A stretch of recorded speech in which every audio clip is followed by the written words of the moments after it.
The sun hung over the basin like a hot copper coin, melting the sky to a rust-orange haze. Dust. There was only dust here, a fine silt that worked its way into the cracks of a man's skin, that coated the back of a dry throat, that laid a soft, blurring film over the memory of anywhere else. Wyatt rode without destination, his gelding, its dark coat caked in a thin paste of sweat and grit, moved with the steady, soulless rhythm of a pendulum. He'd been riding like this for days, for years, since the war, since the bounty posters, since the last face he'd seen was a pair of vacant eyes staring up from a pool of blood. Wyatt hadn't chased a thing. He just moved. The air was thick with the scent of sagebrush and old sweat. Wyatt's right hand, the one missing 2 fingers at Vicksburg, rested near the stock of his Winchester. His left held the reins loose. His eyes, a pale, cold blue like ice on a winter lake, stared ahead, but saw nothing. He felt the weight of the sun on his shoulders, the weight of the colt on his hip, and the weight of the years buried beneath the long white scar that cut across his jawline. Evening bled across the land, dragging shadows like long, ghostly fingers from the sandstone bluffs. Abruptly, the horse stopped. Its ears twitched, pricked forward, aimed at a low thicket of mesquite, a few yards off the trail. It wasn't the wind. The wind didn't move that way. This was a small, sharp rustle, the sound of something alive and hiding. Wyatt slid from the saddle without a word. Every muscle in his back was a coiled wire. He drew the Winchester from its scabbard in a single, fluid motion, a silence born of 1,000 dangerous, lonely nights. He moved toward the brush, the crunch of his boots on the dry earth, the only sound in the vast, waiting silence. He didn't rush. His eyes scanned the brush line, searching for the glint of a barrel, the flick of a tail, and then he saw her. She was crouched low, one leg twisted beneath her at an unnatural angle. Blood had dried in a dark crust down the side of her calf. One foot was bare, the other shod in a worn-out moccasin with the sole half torn away. Her deerskin dress, ripped across the front and caked with the grime of travel, barely covered her knees. Her arms trembled, but her eyes did not. Dark, deep, and wild as a starless night sky, they were locked on him. She didn't scream. She didn't beg. She just raised her hands slowly, palms out, and spoke through a cracked, parched throat. "Please, don't shoot me." Her voice was raw, but it was steady. Then, after a heavy beat of silence, she added a sentence stripped so bare of hope it was almost a curse. "If you don't, I'll give you a child." Wyatt didn't move. His heart didn't race. It tightened, a cold, sharp knot in his chest. He looked at her. Really looked. Apache, by the faded 3-line tattoo on her wrist. Mid-20s maybe. Starved, dirty, bruised, but not broken. There was a pride in her posture, even half buried in the scrub. Her words hadn't been seductive. They were hollowed out, spoken by a woman who'd had to say worse things to stay alive. The Winchester stayed, pointed her way. Not because he wanted to shoot, but because he'd been in places where hesitation got a man dead. She didn't blink. She just held her position, waiting. He could have left her there, could have backed away, mounted up, and kept riding west. She wasn't his problem, but the way she looked at him, as if she expected to die and had already made her peace with it, stuck in his gut like a dull blade. He lowered the rifle. She flinched, but barely. Wyatt crouched down, not close, just enough to reach into his coat and pull out the tin flask. He didn't throw it. He placed it on the ground between them, then stood, stepped back 3 paces, and waited. She watched him, then the flask. Her hands trembled again. She crawled forward, slow, cautious, like a wounded animal. She picked up the flask and drank. Small sips, just enough to wet her throat. Her breathing eased a little. She wiped her mouth with the back of her hand. Wyatt said nothing. He just turned and walked back to the horse. He mounted up, turned the gelding sideways, looked back once and motioned with his chin. She didn't move. He waited. The wind pressed her torn dress against her legs, whipped her dark braid against her face. Finally, she pushed herself upright, wincing at the pain in her ankle, and limped after him, one step at a time. No words, no trust, just raw instinct. That night, the small fire he built crackled, spitting embers into the darkness. He'd tossed her a piece of jerky. She didn't catch it. She waited until he had settled on the other side of the fire and turned away before she picked it up. The silence between them wasn't tense. It was full, saturated with everything that didn't need to be said. He passed her his only blanket. She didn't refuse it, but she didn't lie near the fire either. She sat at the edge of the light, knees drawn up, arms wrapped around them. Her eyes stayed open long after his were closed. Wyatt lay on his bedroll, head on his saddle, the rifle beside him. He never slept deep. In the dark, he thought of her words. "I'll give you a child." Not a threat, not a bargain, just the last currency a person had when everything else had been taken. He didn't pity her. That wasn't the right word. But something about her had made him stay. After years of only knowing how to leave, she hadn't run, and neither had he. The dawn painted the sandstone cliffs in shades of pale rose. The air was cold and still. Wyatt woke before the first light, as he always did. He sat up, checked his rifle, and then looked for her, Dolores. He'd asked her name the next morning. She was still there, curled against a flat rock, his old coat wrapped around her shoulders. Her eyes opened the instant he moved. They traveled on. He walked, leading the horse. She rode, a silent ghost on his saddle. Her ankle was swollen, bruised a dark purple along the bone. He had bound it for her with a strip of cloth torn from his own shirt. As his calloused fingers had brushed against her soft, damaged skin, she had flinched. A sharp intake of breath caught in her throat. He felt her tremble, and it wasn't just from pain. A current had passed between them, hot and dangerous, an awareness of each other's bodies in the vast, wild loneliness. He'd worked quickly, his hands sure and impersonal, and when he looked up, their eyes met for a beat that stretched into infinity, filled with unspoken questions and desires they dared not name. "You runnin' from someone?" he'd asked, his voice a low rasp, breaking the spell.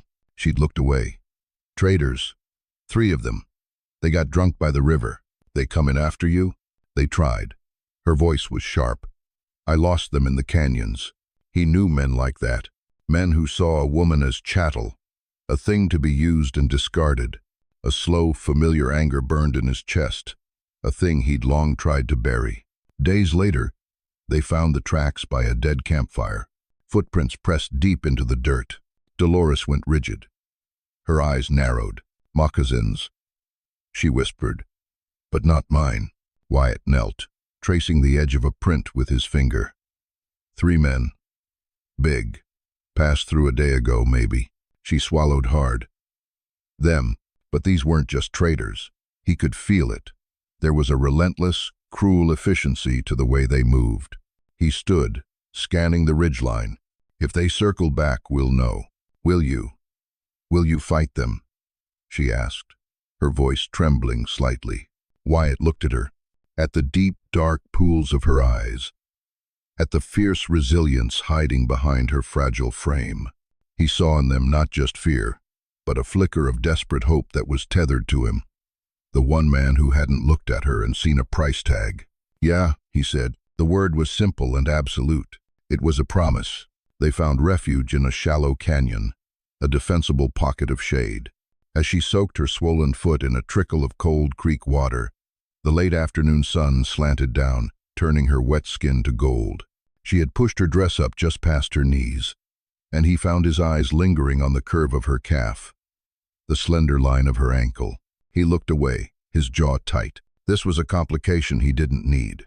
This feeling, this slow, warming pull in his gut, was more dangerous than any 3 men tracking them. That night, the air grew colder. He built the fire small and smokeless, tucked between 2 boulders. As she sat huddled in his coat, staring into the flames, a single tear traced a clean path through the grime on her cheek. He pretended not to see it. "They weren't the first," she said, her voice barely a whisper. "Just the last." He remained silent, giving her the space to speak. "His name is Esteban," she said, and the name fell from her lips like a stone. He bought me from a drunk chief for 2 rifles and a bottle of whiskey. He said I was his property. He liked to mark his property." She shifted slightly, and for a moment, the firelight caught a lattice of thin, silvery scars across her shoulder blade, visible through a tear in her dress. They were old scars, healed over, but Wyatt felt a fresh, violent rage rise in him. It was the rage of the bounty hunter, the killer he had tried to leave behind. But this was different. This wasn't for money. "He won't touch you again, Dolores." His voice was low, hard as the rock around them. She looked at him then, her eyes searching his face in the flickering light. "How do you know?" "Because he'll have to come through me." The tension between them shifted. It was no longer just the unspoken heat of a man and a woman alone in the wilderness. It was something deeper, sharper, a bond forged in shared danger. He was her protector, and she, in some way he didn't yet understand, was becoming his reason. He stood up abruptly and walked to the edge of the camp, staring out into the impenetrable darkness of the canyon. He could feel her eyes on his back. He was a drifter, a man with no flag and no future. Getting involved with her was a death sentence. Esteban, whoever he was, would not give up his property easily. To protect her meant to stand and fight. The one thing he had sworn he would never do again. He turned back. She hadn't moved. The firelight cast shadows that danced across her face, making her look both vulnerable and impossibly strong. He walked back and sat down, not across from her, but closer than before. Close enough to feel the warmth radiating from her body, close enough to smell the scent of wood smoke and dust in her hair. He reached out, his hand hesitating for a moment before his fingers gently brushed the tear track on her cheek. Her skin was soft. She didn't pull away. She leaned into his touch, just for a second, a silent surrender that felt more profound than any words. The canyon was quiet, but in the space between them, a war had just been declared. They rode into redemption at dusk. It wasn't a town so much as a raw, open wound on the face of the desert. A single dusty street lined with clapboard buildings, a saloon leaking yellow light and tinny piano music, and a livery that smelled of rot. It was the last place on earth Wyatt wanted to be. But their supplies were gone, and Dolores was developing a fever. He needed quinine and clean bandages. He left her with the horse in the shadows of the livery, her face pale in the fading light. "Stay here. Don't move." She nodded, clutching his old coat around her as if it were armor. The saloon was thick with the haze of cheap cigar smoke and the stench of unwashed bodies. A few listless prospectors hunched over their whiskey. Wyatt moved to the bar, keeping his back to the wall, his eyes scanning the room. "Whiskey," he said to the bartender. As the man poured, a voice, smoky and laced with a familiar irony, cut through the noise. "Well, I'll be damned. Look what the buzzards dragged in." Wyatt turned slowly. Leaning against the piano was Maria. Her dress was scarlet, cut low enough to show the tops of her breasts, and her dark hair was piled high. Her eyes, sharp and knowing, hadn't changed. They still saw too much. She had been his last entanglement before he'd started drifting for good. A fiery affair that had burned hot and ended badly. "Maria," he said, his voice flat. She sauntered over, the scent of cheap perfume and whiskey preceding her. "Still running, Wyatt? Or are you finally running to something?" Her eyes flicked toward the saloon doors, as if she could see right through them to the shadows where Dolores waited, just passing through. "No one just passes through redemption," she purred, her fingers tracing the scar on his jaw. He didn't move. "They come here to die, or to disappear. Which one are you?" Before he could answer, the bat-wing doors swung open, casting a long silhouette into the room. The piano music faltered and died. The prospectors looked down into their drinks. A hush fell over the saloon. The man who entered was tall and broad-shouldered, dressed in immaculate black. His face was handsome in a cruel way, with a neatly trimmed beard and eyes as black and cold as obsidian chips. A silver-inlaid colt sat low on his hip. He moved with the lethal grace of a panther, his gaze sweeping the room with an air of absolute ownership. Behind him, 2 armed men fanned out, their hands resting on their guns. Maria's breath hitched. She took a half-step back from Wyatt, her playful demeanor vanishing. replaced by a flicker of fear. Esteban, she whispered the name, a poisoned dart. Wyatt's blood ran cold. He didn't turn, didn't look. He just watched Esteban in the cracked mirror behind the bar. The man's eyes scanned every face, dismissing them, searching. He was a hunter, and he had scented his prey. "I'm looking for my wife," Esteban announced to the silent room, his voice smooth and cultured, which made it all the more menacing. "A slender thing, Apache, answers to the name Dolores. She was seen traveling with a man, a gringo with a scarred face." Wyatt felt Maria's eyes on him, wide with a dawning, terrible understanding. The trap had been sprung. He was in a cage with the devil, and the only way out was through blood. He slowly turned his head and met Esteban's gaze in the mirror. Recognition didn't dawn on Esteban's face. Not yet. But his eyes narrowed, lingering on Wyatt with cold, predatory curiosity. The silence stretched, thin and tight as a garrote wire. The piano player's hands hovered, trembling, over the keys. The town of redemption was holding its breath, waiting for the first gunshot. Time seemed to warp, stretching and slowing. Wyatt saw everything with a chilling clarity, the sweat beading on the bartender's forehead, the way Maria's hand instinctively went to the small derringer he knew she kept tucked in her garter, the hungry look in the eyes of Esteban's men. He didn't move a muscle. The first man to draw would be the first man to die, and he didn't intend for it to be him.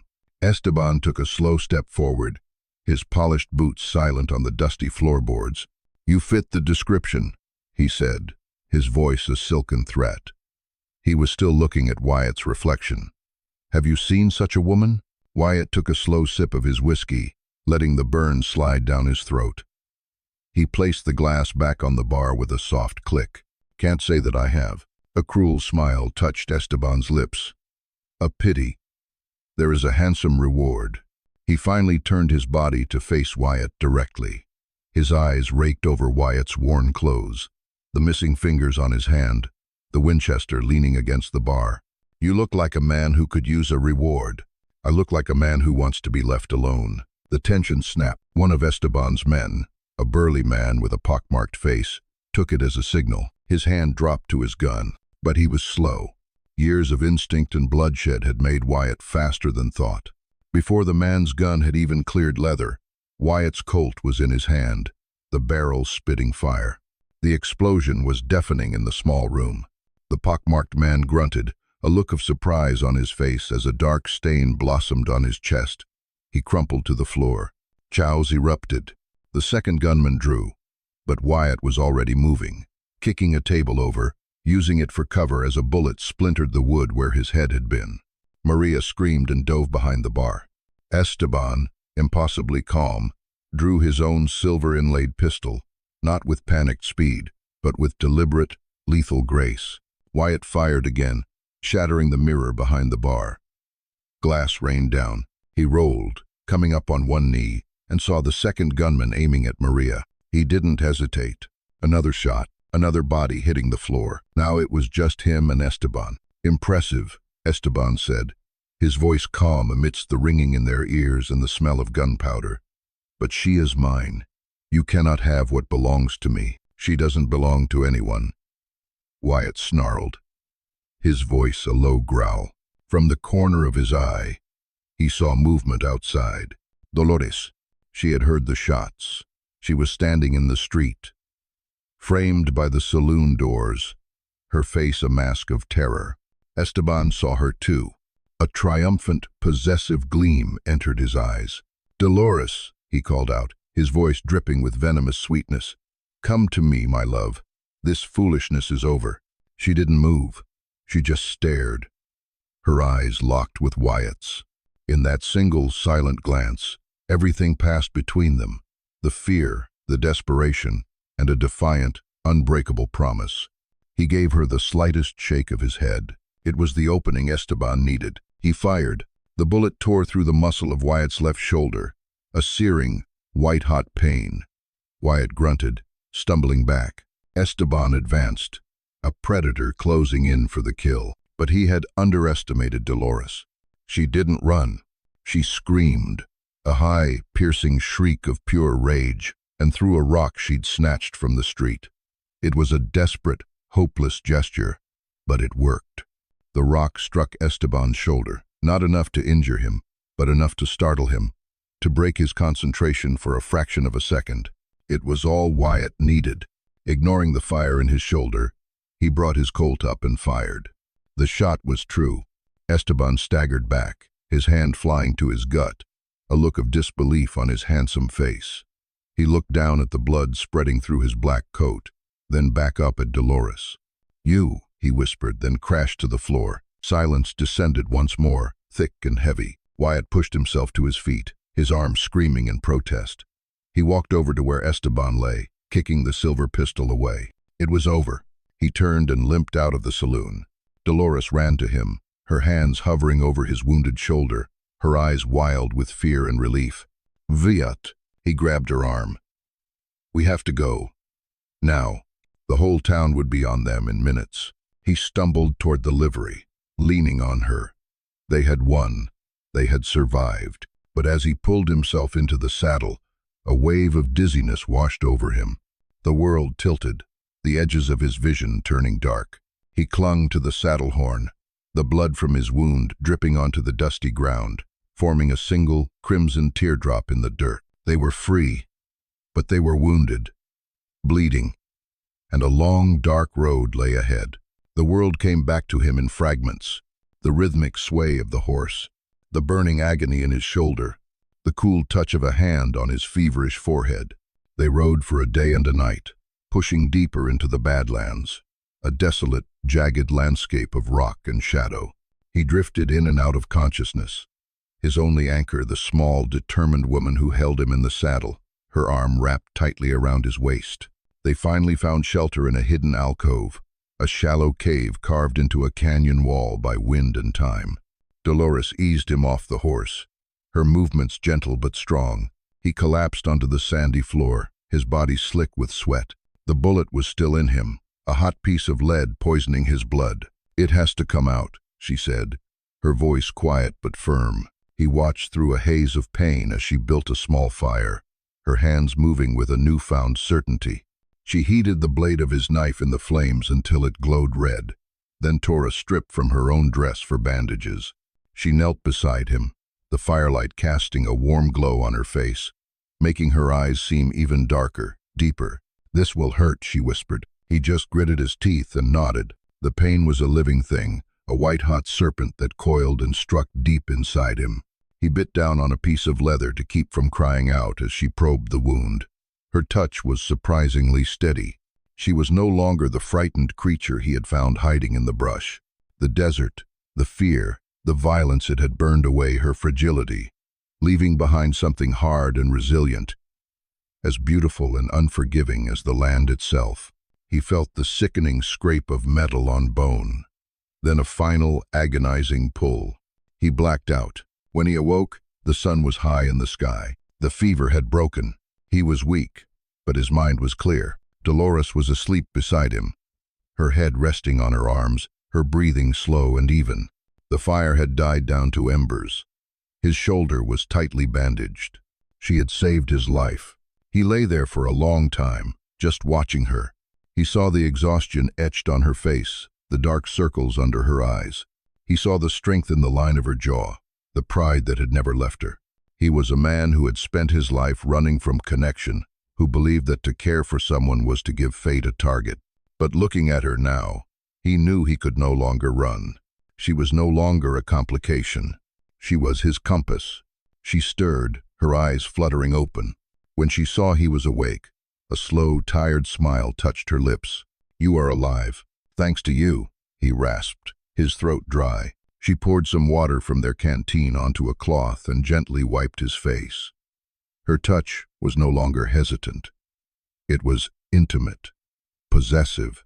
The space between them, once filled with silence and suspicion, was now charged with a powerful, unspoken truth. They had bled for each other. They had killed for each other. They had chosen each other. "Wyatt," she said, her voice soft. "What now?" He looked out at the endless expanse of rock and sky. The world was still a dangerous place, There would always be other Estebans, other towns, like Redemption. But for the first time in a decade, the emptiness inside him felt less empty. Now, he said, reaching out with his good hand, his fingers finding hers, lacing through them. Her hand was small and warm in his. We find a place to stop running. She didn't speak. She just squeezed his hand, her eyes shining with unshed tears. He leaned back against the cool rock of the cave wall, her hand held tight in his. Outside, the wind howled through the canyon, a lonely, mournful song. But inside the cave there was only the quiet, steady rhythm of two hearts, beating as one. The war was over, the reckoning was done, and in the heart of the desolate wilderness, against all odds, they had found their home.